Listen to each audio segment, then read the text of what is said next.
comandante, do il benvenuto ai graditi ospiti e grazie per credere nella città di Treviso attraverso questo intervento che pone al centro la formazione.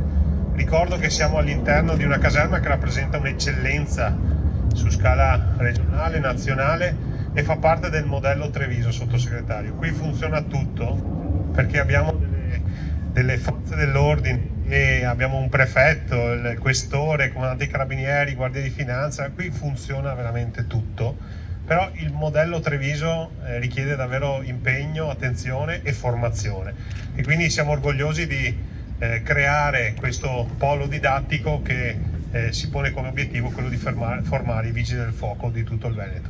Faccio un grande in bocca al lupo all'impresa, siamo in buone mani perché siamo in mani venete, quindi un'impresa veneta, e hanno il motto pochi soldi, tempi veloci, lavori fatti bene, e quindi grazie, in bocca al lupo e grazie comandante per questa opportunità.